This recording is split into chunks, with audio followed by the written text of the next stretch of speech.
Thanks for being here. Subscribe to Cheating Stories Best, so you don't miss new stories. Regular reunion or no reunion. Today's story with a similar plot. Enjoy watching it. Jake Martin, a lawyer and public defender in Boston, considered himself fortunate to finish his case in time to join his wife, Jill, at the law school's annual reunion near Miami. Upon arrival, Jake witnessed Jill engaging in flirtatious behavior with Juan Mendoza, one of the twin brothers he disliked. Rather than confronting Jill, he chose to observe and document the situation. He saw her spending the day with Juan, his brother Hector, and their companion Bill Allen. After the barbecue, around the fire, Jill, Juan, Hector, and his wife Maria participated in a lively dance. Jill removed her blue scarf during the dance, which ended up near Jake. He discreetly picked it up and hid it under his shirt. Later that evening, Jill, Juan, Maria, Hector, Sally, and Tom were in the jacuzzi on the resort's beach terrace. As midnight approached, Jill allowed Juan to accompany her to the bungalow.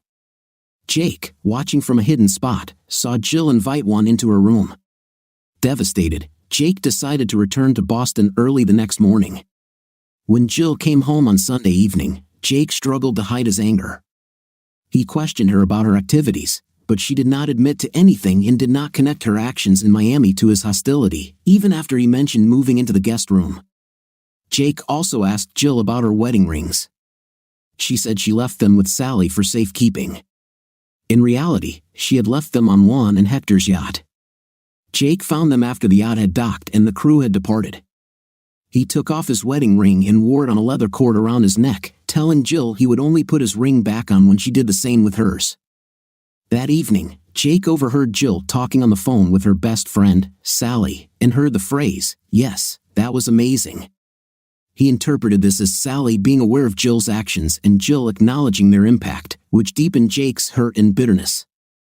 Jake, struggling with the betrayal, became distant and moved into a studio apartment near his office. Despite missing his son and Jill, he couldn't reconcile his feelings of betrayal with his love for her. He immersed himself in work, avoiding seeing Jill even if it meant not seeing his son. He spent his weekends at the Marriott Suites and his weekdays in the office, finding solace in the solitude. Late on Sunday evening, Jake's office phone rang. After spending the day sorting out old matters, he answered the call. Jill was on the line, asking him to meet her in the lobby of his building in 20 minutes. She seemed distressed and begged him to come. Jake made sure he looked presentable before heading to the lobby.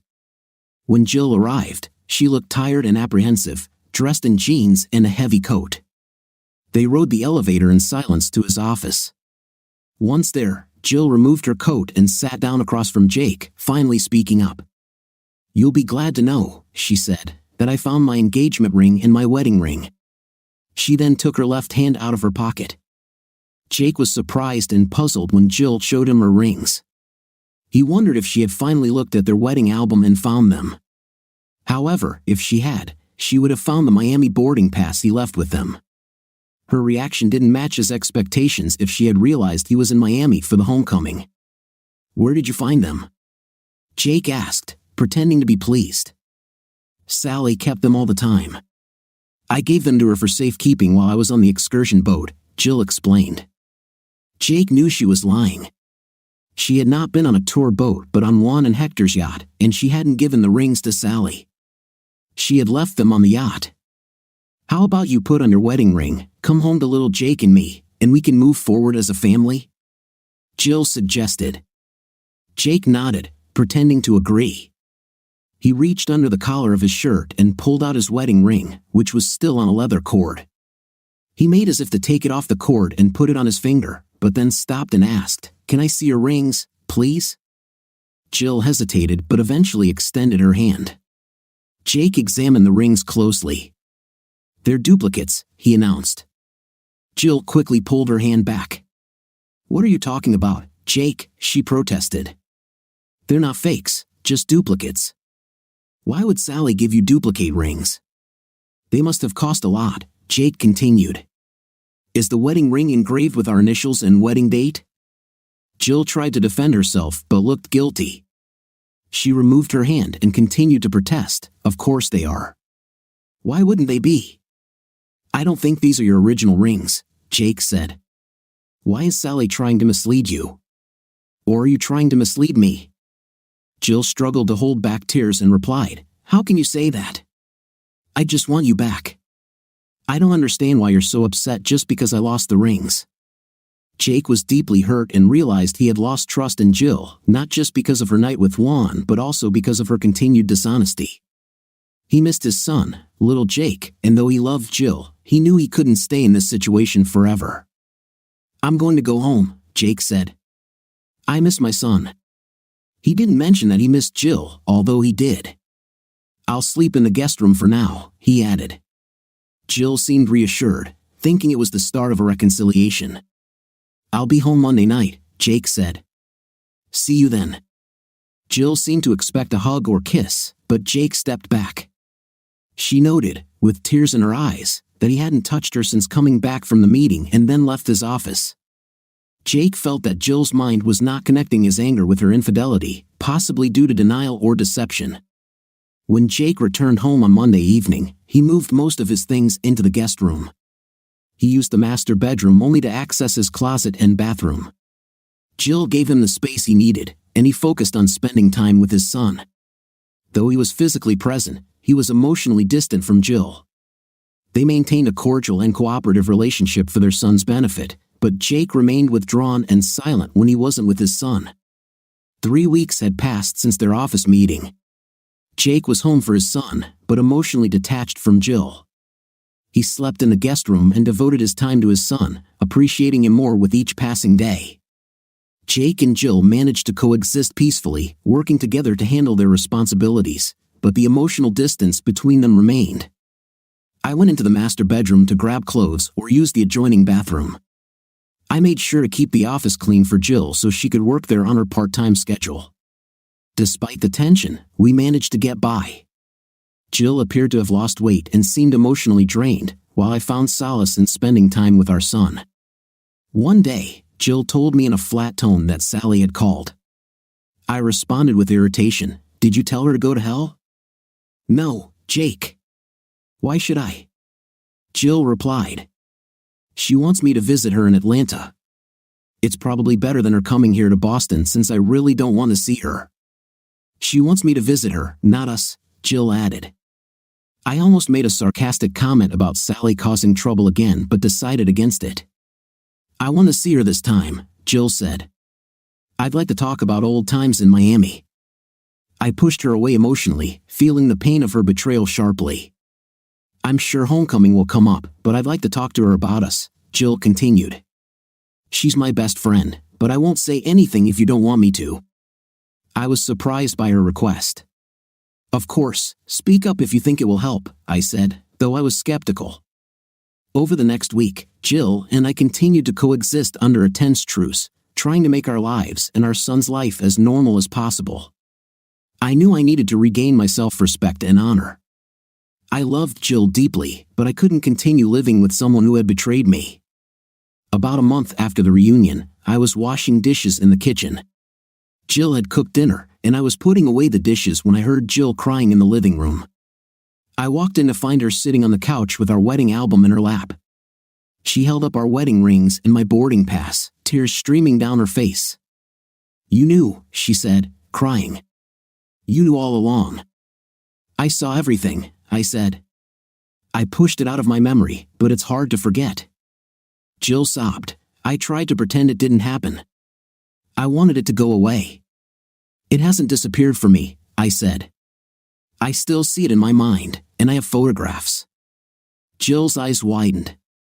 "You have photographs?" "Yes," I said, pulling out my phone. "They're on my iPhone." No, Jill cried. "I need to see them." I handed her my phone, showing her the folder with the night shots from the high school reunion. Jill began scrolling through the photos, which documented the events from the yacht docking to her inviting Juan to her bungalow. The pictures, though sometimes blurry, clearly showed what had happened. Jill threw the phone down and cried harder. "I'm so sorry, Jake. I'd do anything to change what happened." "I appreciate that," I said, almost indifferent. "But it doesn't change what you did. You had a relationship with the two men I despised most. Jill looked confused. What do you mean, two men? Did you not realize you were involved with both Juan and Hector that night? I said. Let me explain what I saw. I recounted my observations from the night, describing how I watched Jill and Juan at the luau, their interactions at the jacuzzi, and how Jill invited Juan to her room. I told her how I had planned to confront Juan with anger and violence but realized my emotions were overwhelming and confusing. Jill, overwhelmed with remorse, could only cry as I laid out the painful details of what I had witnessed. The confrontation underscored the depth of the betrayal and the emotional turmoil I was experiencing. I stopped just short of your door, overwhelmed by the potential consequences. I thought about little Jake and the scenarios that could follow. What if I confronted you and found you so involved with one that you dismissed me and said we could talk later?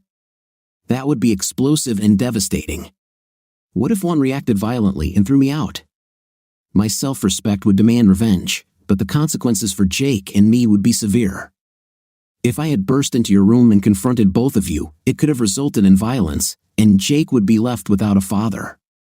If one had killed me, Jake would have grown up with his mother and Juan, an unacceptable outcome. If I had killed both Juan and you, Jake would be raised by one of his grandparents, which was also not an option. My only choice at that moment was to leave and deal with the aftermath. Jill finally looked at me and asked, "What are you going to do?" With tears in my eyes, I said, "I want a divorce." Jill screamed, "No, no, no. I didn't want this to happen. You were never supposed to find out." "I have no choice," I replied. "You were with my worst enemies and lied about it repeatedly. You never thought to admit it so we could work it out. Your constant dishonesty has eroded my trust." Jill alternated between sobbing and pleading. "Can't you forgive me and give us another chance?" I barely held back my tears. "I gave you a chance, but you continued to lie. My sense of honor and self-respect will not allow me to move on as if nothing happened. I can't pretend that everything is fine. My pride won't allow it, even though I love you." Jill listened, her realization dawning as I spoke. "What are you talking about with Juan and Hector?" I explained, "You were with both Juan and Hector that night. I saw the signs of your involvement with them. I can't ignore what happened." Jill, through her tears, struggled to understand. "I don't remember everything clearly. I was drunk and tired. I never wanted you to know. I'm so sorry, Jake." "I want to know what really happened," I said. "From what I've gathered, it seems like you and Juan were involved multiple times that night. But I need to hear it from you." Jill, still sobbing, admitted, "You're closer to the truth than you think. Some details are unclear, but the day led up to what happened. I let myself get swept up in it, and I deeply regret it. I never wanted you to find out." She continued, "I know you love me and little Jake." "Jake, with all my heart, we have to get through this," Jill said, trying to hold back her tears. "Let me tell you what really happened." I raised my hand to stop her. "Please, Jill." After I decided against breaking into your bungalow and causing harm, I felt I needed time to calm down. I walked along the beach for a long while, trying to think things through. I decided to return to Boston without letting you or anyone else know that I had been there and seen what I did. I was walking back to my bungalow around 3 o'clock in the morning when I noticed a man standing at the door of your bungalow. At first, I thought it was Juan. But then I saw the real Juan come out to meet his brother Hector. They stood together for a while, exchanged shirts, and then Hector went into your bungalow dressed as Juan while Juan went to his room. Jill's face fell. "No, no, no. I didn't know. How could they?" I continued, "It seems that the night was more complicated than you realized. Hector and Juan were involved, and while you might not have consented to everything, the situation was more complex than you thought." Jill cried, "I didn't know. I didn't realize. I didn't think about the consequences of my actions or the respect for you and our marriage vows. If you want a divorce, Jill," I said, "I won't fight it. We still need to focus on little Jake. I think we should sell the house and buy separate places near our work and each other. This way, Jake can stay in the same school and attend the same kindergarten. We'll alternate living arrangements for him each month and spend holidays and special occasions together to keep the family image intact. We'll be polite and courteous for Jake's sake." Jill was tearful. "But you loved being a public defender. Why leave?" "I did love it," I said. "But I want to return to my old partner, Paul Evans. He needs someone with my experience, and the financial rewards are significant. I believe it's the right move for my career." Jill cried most of the night. I didn't try to comfort her, and I cried too. The next morning, Jill said she needed a few days away and was going to stay with Sally. I wasn't sure how much Sally could help her, as I had my doubts about her influence. Jill still saw Sally as a friend. After Jill's plane landed in Atlanta, I waited about an hour before sending her a text. I mentioned that, in addition to the photos I had taken, I also had a video clip of her dancing at the resort with Juan. I attached the video and asked her to pay attention to Sally's actions. The video showed Jill, Juan, Hector, and others dancing around a fire. Sally was seen passing a drink to Jill and whispering something in her ear. Jill drank the entire glass and threw it into the fire, then continued dancing more wildly, even throwing her sarong into the air. Less than 2 hours later, Jill called to say she was on the next flight home. I met Jill at the airport. She was silent for the first few minutes of the ride home. Then she said, "I feel like I've been set up. I don't know why, and I also know that it doesn't justify your behavior. I made all the decisions about what happened. I drank too much, I smoked weed, and I ended up spending the weekend with Juan. I thought they were my friends, but they weren't. I still don't understand why." We were silent the rest of the way home. Divorce papers were filed before they were even finalized. Jill and I hired an attorney to come up with a fair division of the property. Our finances were separated, and we began managing our money separately. We both found suitable places to live near our jobs and each other. Our house had appreciated significantly in value over the few years we'd lived in it. It was sold for a substantial profit, which we shared. I used part of the profit from the sale of the house as a down payment on a 3-bedroom townhouse and invested the rest in liquid assets until I decided what I wanted to invest in long term. My new income level allowed me to put more of my salary into savings, which, as it turns out, I will soon need. Jill bought a 3-bedroom apartment less than a mile from my townhouse. While we were discussing the logistics of sharing custody of little Jake, we came up with the idea of decorating each of the rooms in our separate homes in the same style as Jake's room in our previous home. We thought this would make his transition from Jill's house to mine and back more comfortable. The first month or so was traumatic as we moved our belongings from the family home to our new homes. At the same time, I was getting used to my new job as a criminal defense lawyer in a private law firm. Paul did not hesitate to burden me with cases as well as the responsibilities of an equal partner in our firm, Evans and Martin Attorneys at Law. I kept little Jake with me in our house for the first month while Jill moved out and into an apartment she found. Jill was kind enough to keep little Jake for a second month while I moved into the townhouse. I refused to let Jill tell me about the night she made mistakes. I could not imagine that there could be any reasonable explanation or justification for her actions. However, she insisted that I listen to her side. On the day we signed the divorce papers, she insisted on explaining what had happened, but I really didn't want to hear her side of the story. After signing the documents, we dismissed the lawyers and were left alone in the conference room of the law firm. She started with an apology, saying how sorry she was that she knew she had hurt me badly and that I was still suffering. She was very sorry that she had caused the end of our marriage but understood that my pride was so wounded that I might never get over it. She also understood that due to the events that led to the end of our marriage, I had lost a lot of self-respect due to something that was not my fault. She almost started crying, and I could see that she was having a hard time holding herself together. I reminded her that I had agreed to listen to her description of events, not her further apology for her role in the destruction of our marriage. She gathered her strength and began, "It was so nice to get away. Did you know that this was the first time in 6 months that I was alone for longer than a trip to the store? I was on my own, without work, without my husband, without little Jake, just me on the way to Miami. I told myself that I wanted to join my single friends and have fun like we did at the end of the semester in law school. The resort was beautiful, with warm tropical breezes, rum cocktails, and hot salsa. It was a nice escape, and everyone was having such a good time. It felt like going back to my college days before we became a family and before little Jake came along. I felt like I was on my own again, not responsible for anyone but myself. "I've always given you space if you needed it," I replied, my voice dull and emotionless. "I know, Jill. It's not just about what you did, it's just life." I couldn't help myself. "You wanted to get married, and I thought as much as I did. I know you wanted a child." Jill stopped me. "Yes, I did want to get married and have a baby. I love you, Jake." "Oh God, it's so hard." She continued. "I was hoping to join my single friends from school, but I soon realized that there were none. Most of them were married, and those who were single didn't come to the meeting. However, Sally was there. We teamed up, and she told me that she would make sure I had a great time. She mentioned Juan, and he promised to take care of both of us during the meeting. She always got along well with the men. On Friday afternoon, we all gathered on the patio for cocktail hour, where we met Juan, Hector, and Hector's wife, Maria.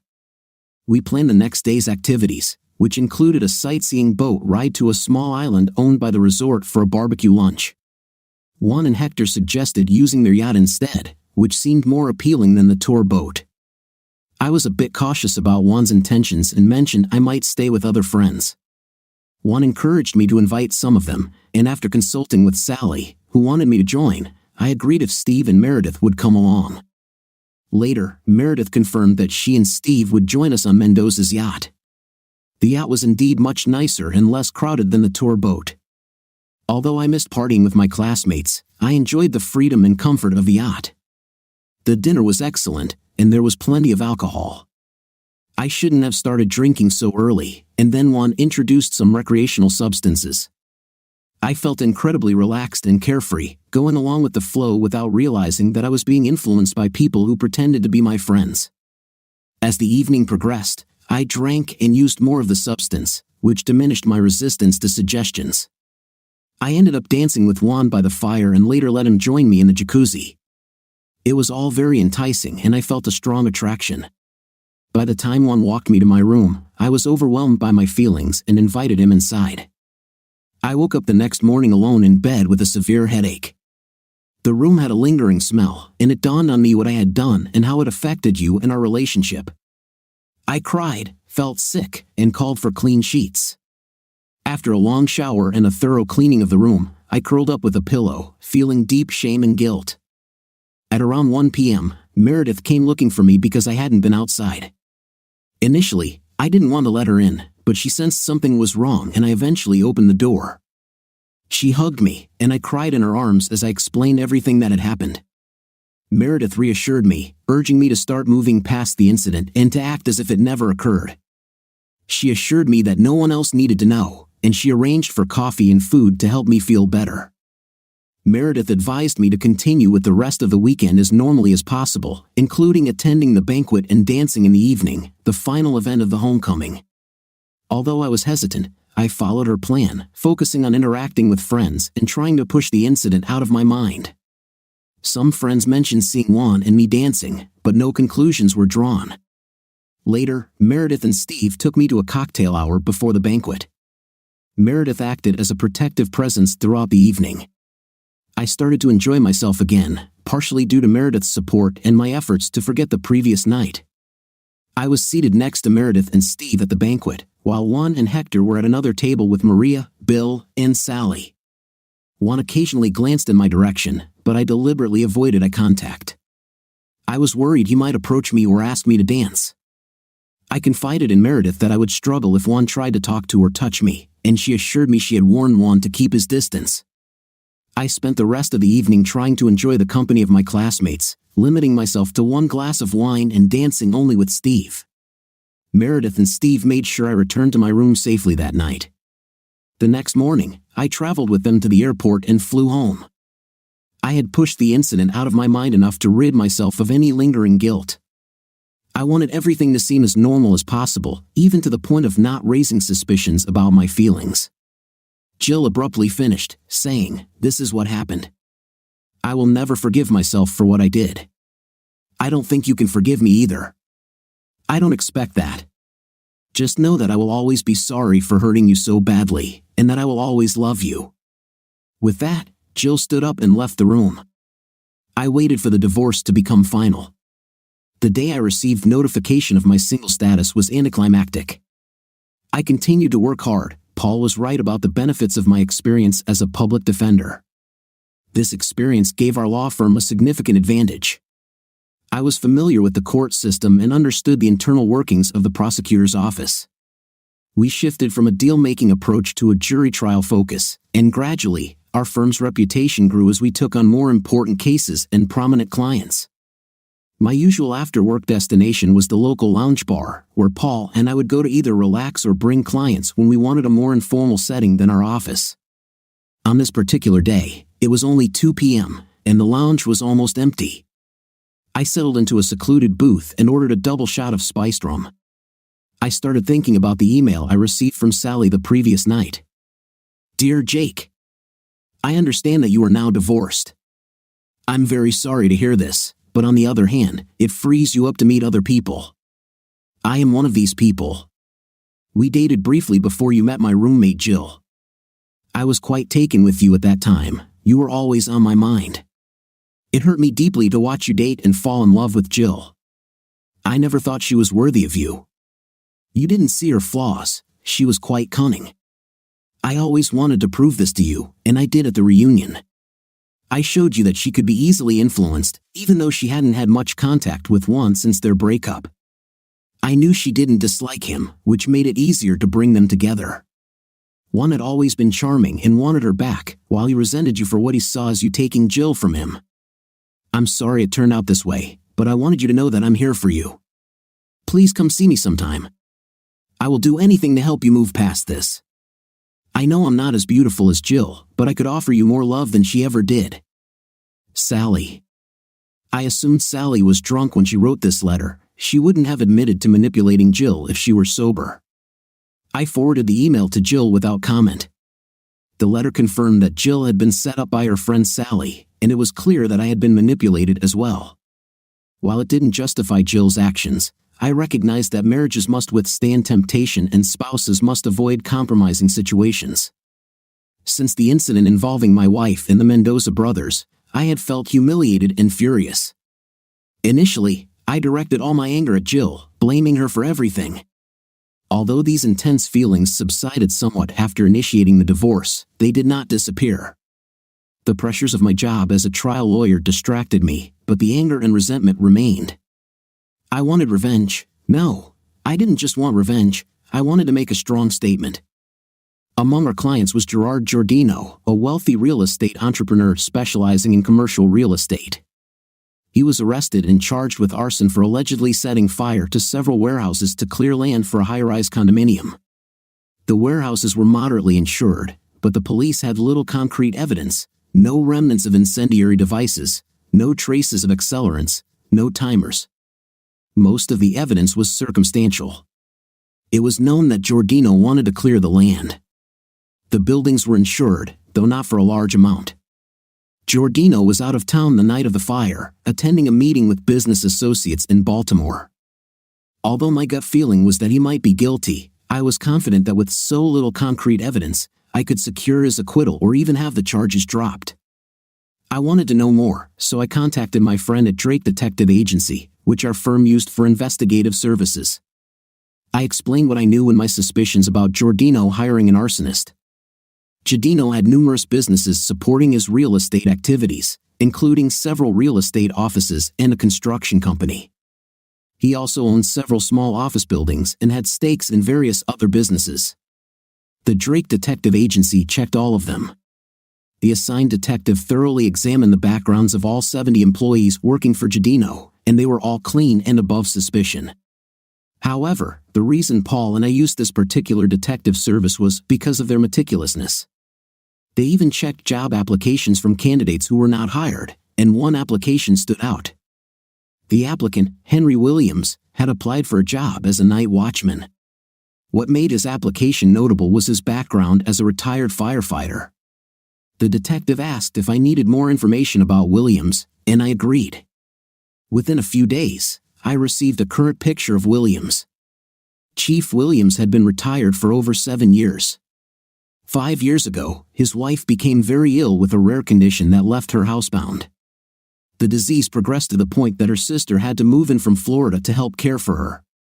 Despite a generous pension, the cost of her medical treatment was financially overwhelming, which led him to apply for the night watchman position at Giardino's warehouse. Although Williams was not formally hired, the detectives found that he paid most of his bills with money orders, indicating that he used cash that did not pass through his bank account. Holding Mr. Williams's job application made me uneasy for some reason. His record was long and distinguished, including honors and awards from his service. He had risen from a simple firefighter to the chief of a large city fire station, also serving as a fire inspector and investigating arson cases. I felt as if I was holding a file on the person responsible for the fire at Giardino's warehouse. Instead of entering this new information into our case files, I hid it completely. I folded the job application and put it in my coat pocket when I left the office. I told my secretary that I would be gone for the rest of the day. I drove to Williams's house, noting that it was a modest one-story home in a good neighborhood, where the Williamses had lived for over 25 years. Before approaching the door, I removed my coat and loosened my tie, leaving my briefcase in the car. A minute after ringing the bell, a woman answered. I explained that I wanted to speak with Chief Williams about a personal matter. She did not invite me in but asked me to wait while she closed the door. A few minutes later, Chief Williams appeared. He was a tall, thin man with deep wrinkles and thinning gray hair, looking respectable despite his casual attire. I introduced myself and gave him my business card. He looked at the card and asked what I needed. I explained that I was Gerard Giardino's lawyer, defending him in the arson case, and asked if he knew Mr. Giardino. Chief Williams didn't immediately answer and seemed reserved. Realizing that I needed to be direct, I suggested we take a walk. We headed to a nearby park, where I stopped and showed him that I wasn't wearing any recording devices, ensuring our conversation would remain confidential. Chief Williams continued walking and asked again what I needed. I told him that I had reason to believe he might have been involved in the arson. I couldn't prove it at the moment, but if I turned over my evidence to the police, they could find out the truth. He remained calm and said he wasn't interested in blackmail. I got to the point of my visit. I wanted to hire him. I offered him $50,000 to burn and sink a boat located in a small marina outside Miami. When he asked why I needed this, I explained that I wanted him to understand my commitment to the business. After the job was done, he could choose to reject my offer, go to the police, or simply forget the offer and move on. He responded that he still needed to go to Miami to check on his sister's house. He asked for the boat details and agreed to meet me in the park in a week, around 2 p.m. In the afternoon, Chief Williams instructed me not to call, write, or contact him electronically. He emphasized that nothing should be documented. I provided him with details about the boat owned by Juan and Hector and their family and told him where to find it. He didn't make any notes and, having received the information, walked away. I followed him for a few minutes, then got into my car and drove home. The next week was challenging. I struggled to focus on work, although Paul and I made good progress on our defense for Mr. Giardino. Despite the lack of concrete evidence, the police had no reason to believe the warehouse fire was anything other than an accident, even though Mr. Giardino had benefited from it. On Wednesday, I was in the park near Chief Williams's house at 2 p.m. He arrived and sat on a bench close enough for us to talk but far enough away to avoid suspicion. Chief Williams agreed to carry out the job, asking for more details. I specified that I wanted the boat to be set on fire and sunk on June 17th at a location about a quarter of a mile downstream from the marina. I acknowledged that this would need to be done in the middle of the night and that it would appear intentional, not accidental. Chief Williams requested 50% of the payment in advance, plus $10,000 for expenses, all in cash using $20s and $50s. He asked me to meet him in the park near the picnic area next time. He then walked back toward his house. To raise the necessary funds, I had to be discreet. I couldn't withdraw $35,000 from my savings account without drawing attention. Instead, I took out small amounts and either gambled or pretended to gamble with them. I frequently visited the racetrack, placing bets of $100 to $200. Although I lost most of the time, I kept my tickets, including those discarded by other players. Over several months, I accumulated enough tickets to total over $50,000, creating a plausible story of gambling losses. The following Wednesday, I returned to the park, handed Chief Williams the grocery bag with the cash, and left. We arranged to meet one final time in the park on the Wednesday after the boat was sunk to complete the payment. As the class reunion approached, I received an invitation. I had always enjoyed these reunions, but this time, I hesitated to attend due to the recent events. I informed Jill of my decision not to go, and she responded that she wouldn't attend either. Steve called personally to persuade us to reconsider, but I made it clear that neither of us wanted to go. Both he and Meredith were disappointed. On the night of the reunion, I had a date. I needed both the company and an alibi for my whereabouts. After dropping off little Jake at Jill's apartment, Jill noticed my formal attire and asked if I was seeing someone. I told her I sometimes went on dates but wasn't in a committed relationship. Although she seemed uncomfortable with the idea, she helped me with my tie and commented on how attractive I looked. I asked if she was seeing anyone, and she mentioned she was not interested in social events at the moment. This made me feel conflicted. It was reassuring that she wasn't seeing anyone, but I felt guilty for my own actions. I enjoyed my evening out, which involved drinks, dinner, dancing, and then returning to her house. After spending the night together, we both fell asleep. At 2 a.m., my phone rang repeatedly before I finally answered. "Jake, you won't believe what's happening." Steve's voice was overly excited. I immediately recalled my plans for the night and quickly woke up, though I tried to sound groggy. "Can't it wait until morning?" I asked. "No, you have to see this, Jake," Steve shouted excitedly. "The yacht Mendoza is on fire at the mouth of the river. It's lighting up the entire sky. I'll send you some photos and videos, you can't miss this." Steve hung up, and a few minutes later, I received a video on my phone. The scene was spectacular. The boat was completely engulfed in flames, illuminating the night sky. Steve was standing on the beach in front of the resort with dozens of others, all gathered to watch the blaze. Some were in shorts, others in robes, all awakened by the fire and commotion. The video lasted a full minute. My date woke up and saw what I was watching. She was as fascinated as I was. After watching the video a few times, we returned to bed, and I focused on my date. I slept well, both from exhaustion and the satisfaction of knowing that Juan and Hector had lost a multi-million-dollar yacht. My date made breakfast for me on Sunday morning, and we parted ways with plans to meet again. I got home by 11 a.m. and had just walked in when the phone rang. As expected, it was Jill. "Jake, have you heard the news?" she asked.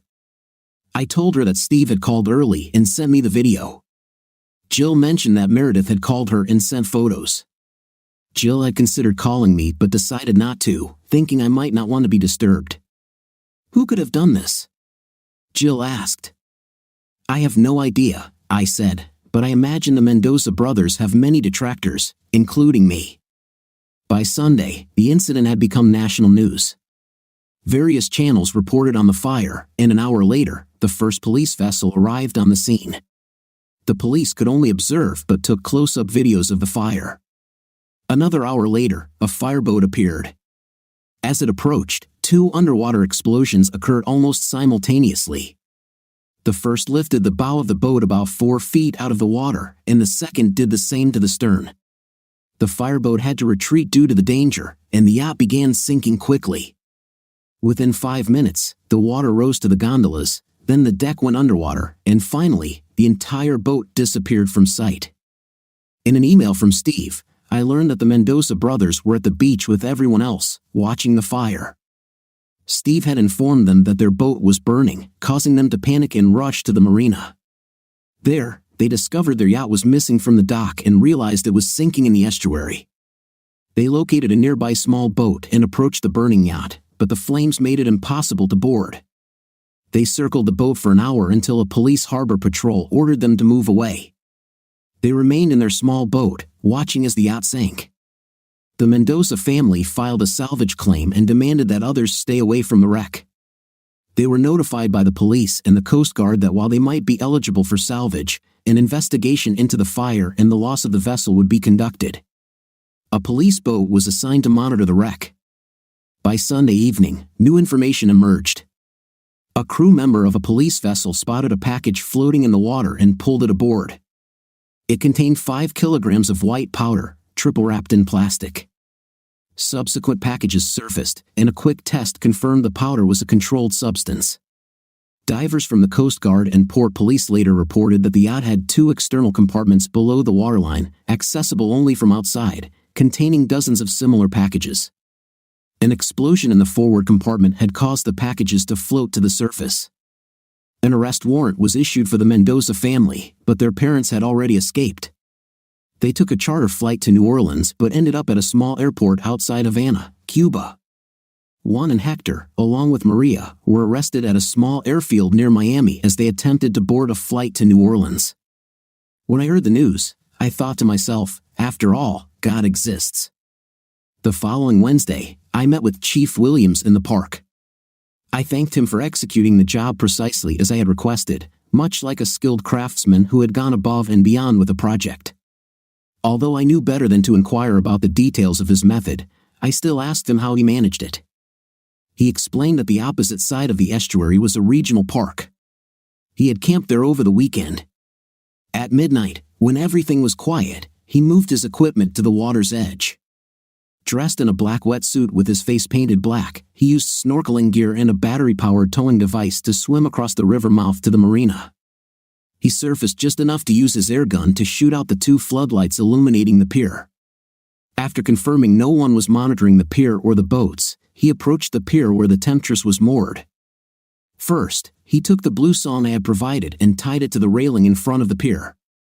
Then, he boarded the boat, removed a small battery-powered pump from his equipment, and set it on the deck. One hose went into the diesel fuel tank, and the other end split into 3 hoses, 2 on either side of the upper deck, and the third in the cockpit. Chief Williams untied the mooring lines at the bow and stern, threw them into the water, and quietly returned to the water, securing the stern rope to his underwater tug.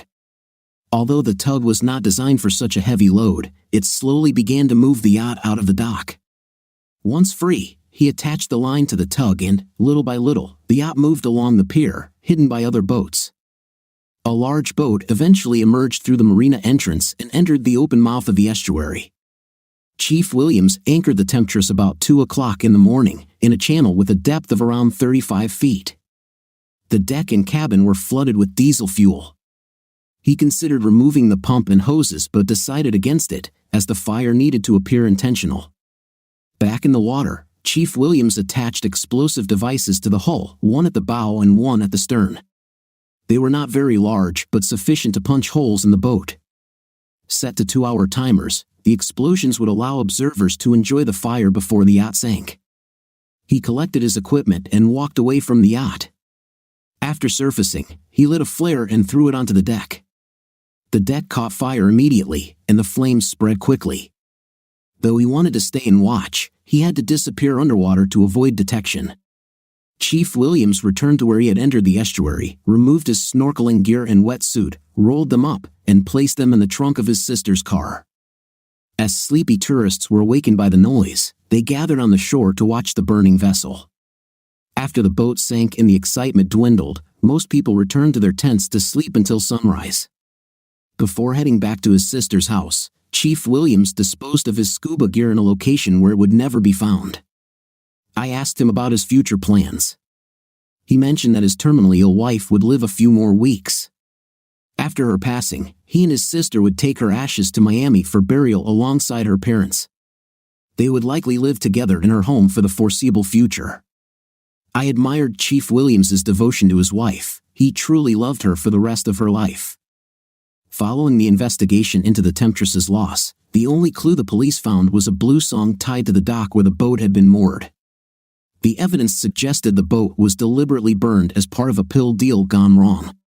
The Mendoza twins fought the charges fiercely and hired a prestigious law firm. Despite their efforts, they were caught red-handed.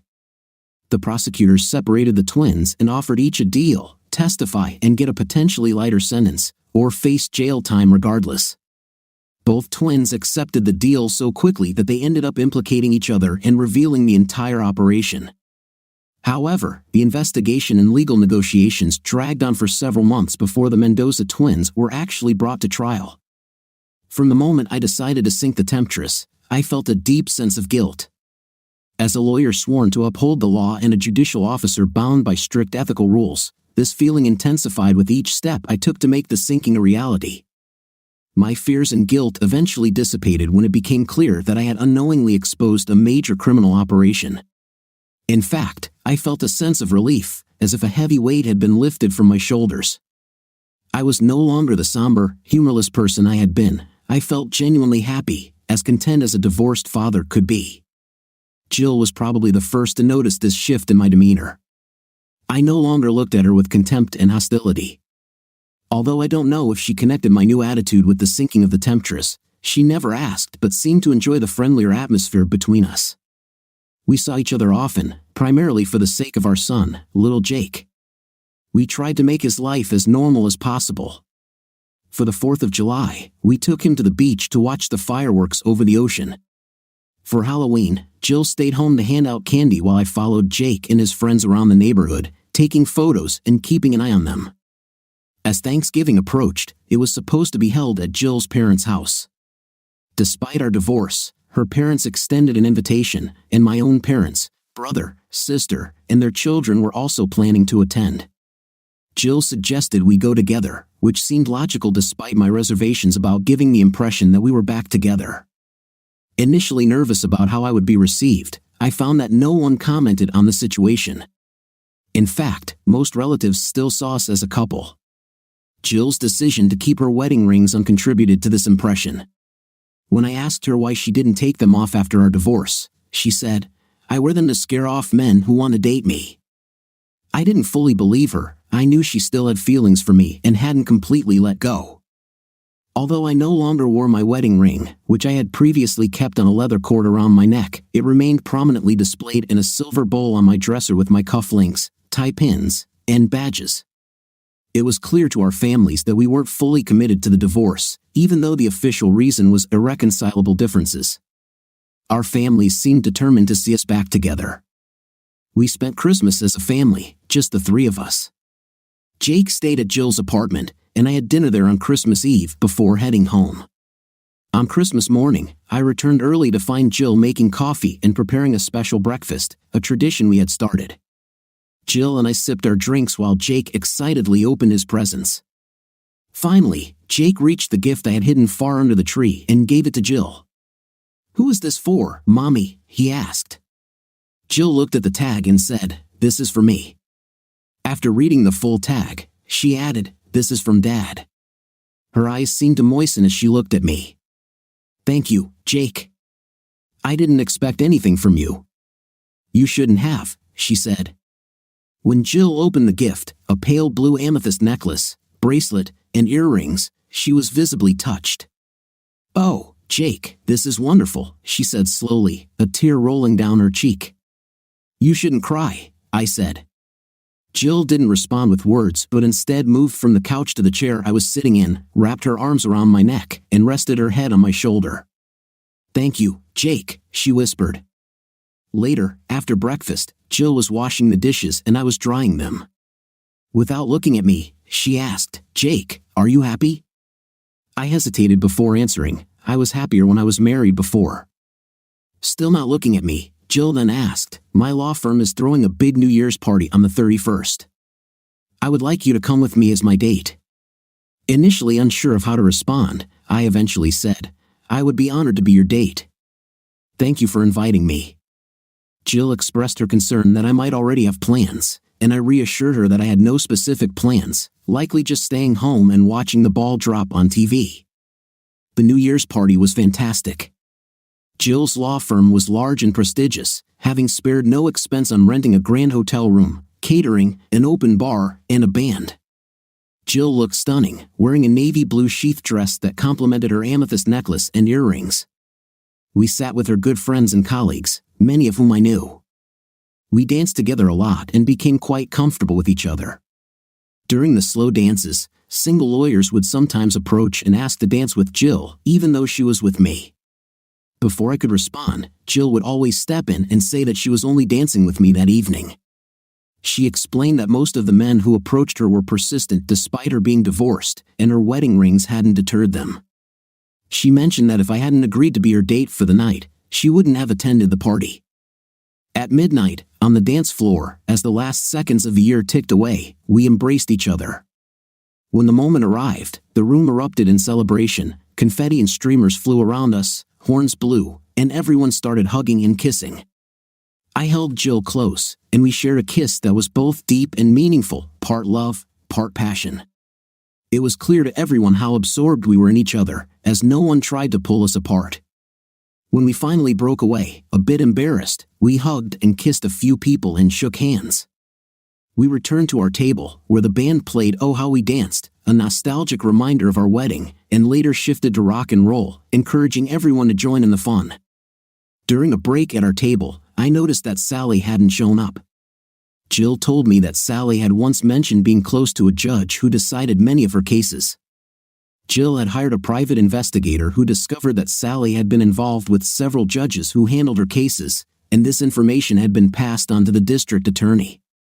Jill ended her story with, "I wanted revenge too." While we were dancing, an attractive woman approached us and asked to dance with me. Jill agreed, and I recognized her as Elizabeth, a classmate I hadn't seen in a long time. Elizabeth shared that she had been involved with Juan Mendoza years ago and had confessed to her husband, who forgave her. She expressed gratitude and appreciation for what I had done. I pretended not to understand and said, "Elizabeth, I don't know what you're talking about." She hugged me, returned to her table, and kissed the man she was with while whispering something in his ear. He turned to me, waved, and nodded. Throughout the evening, several people came up to me, some patted my back, others shook my hand or bought me drinks, all expressing thanks. At one point, a woman came up behind me while I was at our table, hugged me, and kissed me on the cheek before returning to her husband without a word. Jill commented, "You're very popular with the ladies today." I grinned and joked, "Maybe it's my new cologne." While getting drinks at the bar, I approached Bill Allen, who represented Juan and Hector. He confirmed that their firm was handling their case and mentioned that the Mendoza brothers had a lot of money and received personal attention from the senior partners. Bill said they would spend a long time in prison, and they were separated and given new identities to avoid being killed in federal correctional facilities. They were sent to separate state prisons with false convictions against them, one in North Dakota and one in Ohio. I asked Bill to pass a message to Juan and Hector. I told him, "You ruined my wife's life, so I ruined yours." Revenge is only complete when those who hurt you know not just that they've been paid back, but that they've been completely destroyed. I intended for my words to hint at my role in their downfall without giving them enough evidence to prove it. Meanwhile, I wasn't aware at the time that Bill had started dating Maria, Hector's ex-wife. Despite her beauty, what she wanted most was a loving husband and children, and Bill became that person for her. Before the evening was over, Steve announced that there would be a bridal brunch reception the next morning. Some of our classmates had early flights and were unable to attend the reception, others changed their travel plans, and some lived locally and did not need to leave. At one point during the reception, Jill tapped her mimosa glass with a spoon to get everyone's attention. She had something to say, "Thank you, everyone, for being here today. I would like to believe that you have forgiven me for my mistakes from 2 years ago. I know Jake has forgiven me, but I also know he will never forget. For me, I will never forgive myself, and I will never forget. However, I want you all to know that I'm incredibly happy today and will do anything to keep Jake incredibly happy for the rest of his life." I believed her. What do you think of our story today? It seems to me that in this story the wife was definitely wrong, because cheating on her husband while under the influence of substances is extreme. What's your opinion? Write in the comments. See you in the comments.